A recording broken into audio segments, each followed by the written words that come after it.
Hi students, welcome back. So in the previous video I explained about the demand paging.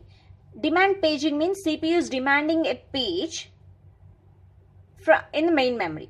So CPU demands page from main memory. So CPU always demands page from the main memory. So if this page is not present, whatever the CPU is demanding the page, if that page is not present in the main memory, that you call it as a page fault. Okay. The demanded page is not present in the main memory. Page is not present in main memory, then we call it as page fault. Okay, so this is actually the page fault. So already the pages that are present in the main memory, if the pages are swapped out to the disk, so whenever the pages are swapped out, the CPU requested for the page which is already swapped out. If the page is not present in the main memory, so that concept you call it as page fault. So whenever the page fault is occur, operating system handles a page fault with the help of following steps. Let me write that. Page fault can be handled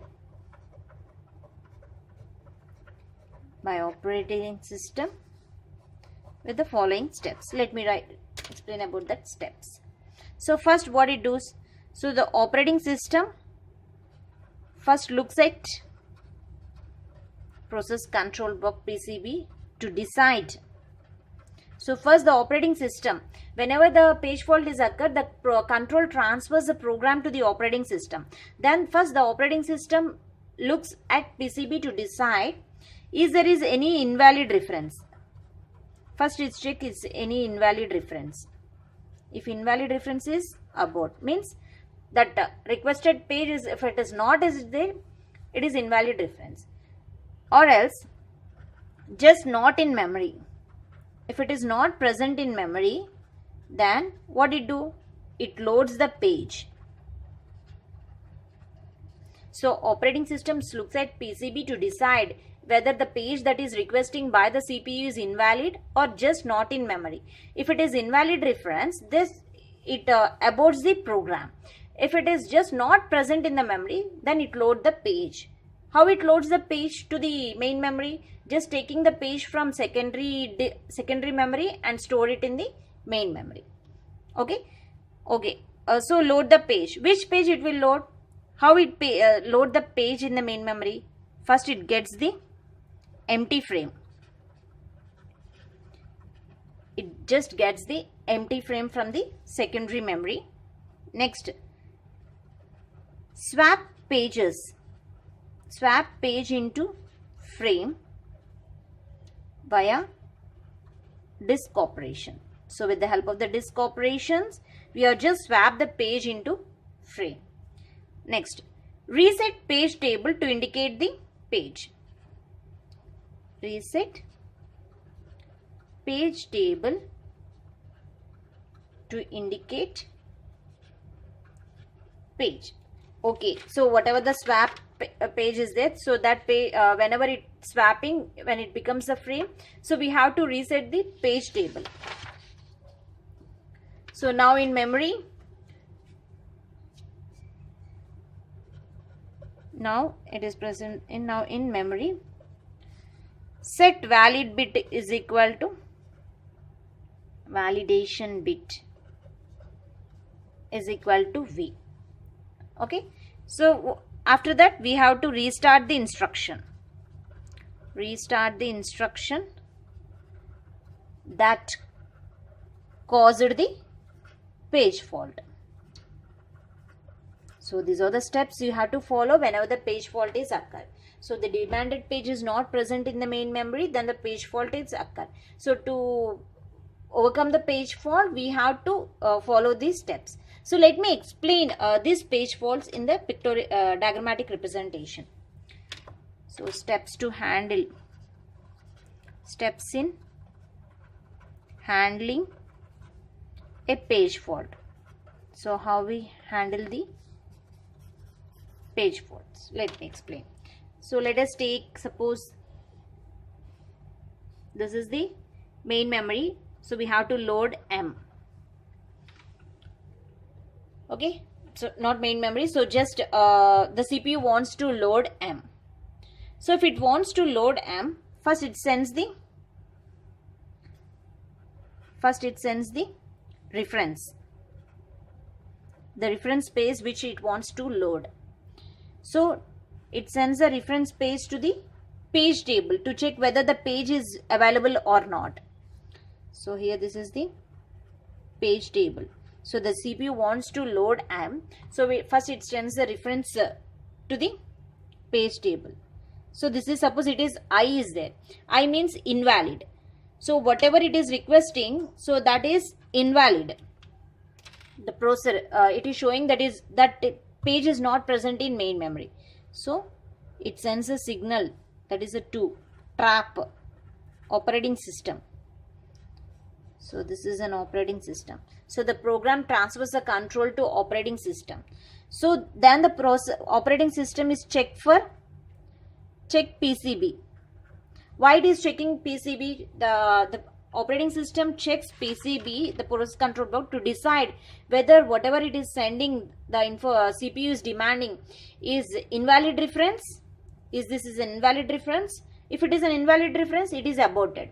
If it is not an invalid reference, it checks if it is just not in memory. Okay, it checked the PCB. It thought it just not present in memory. So then the control transfers to the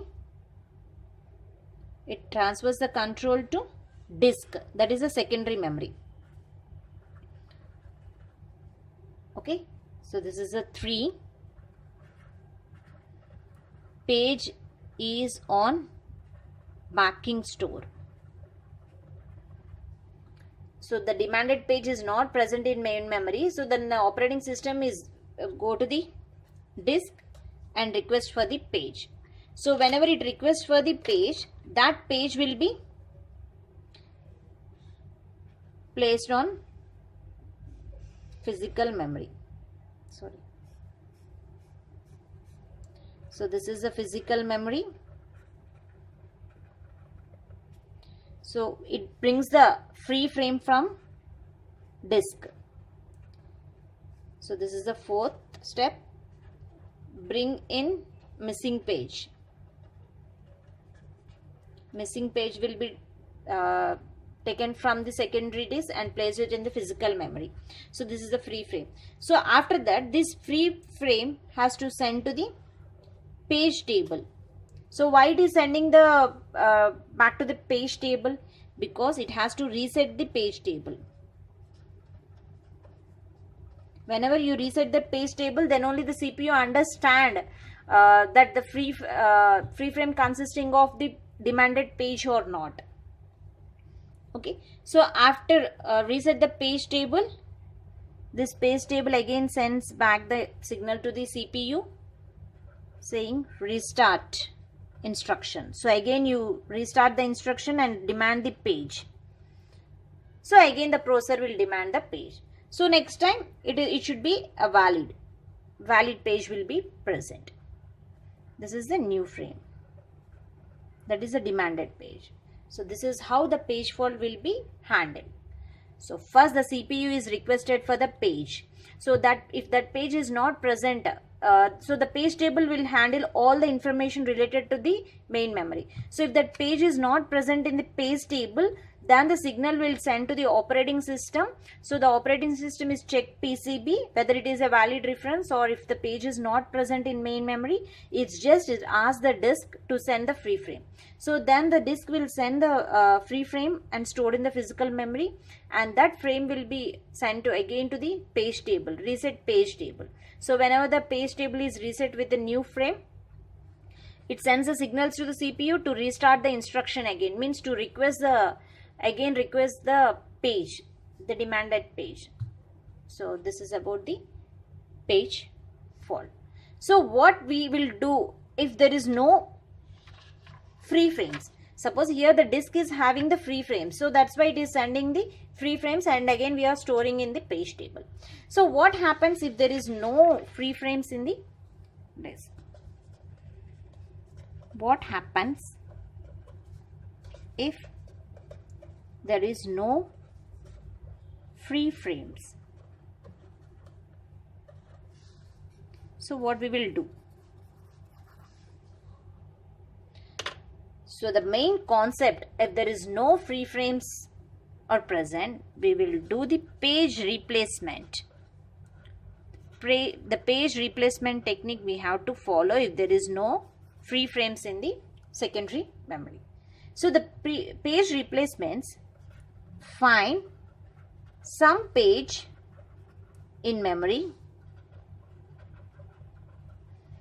but not really in use. Use is swap it out. So that is a page replacement technique. So find some pages in memory that is not really in use. If the pages that are not really in use in main memory, you just swap it out.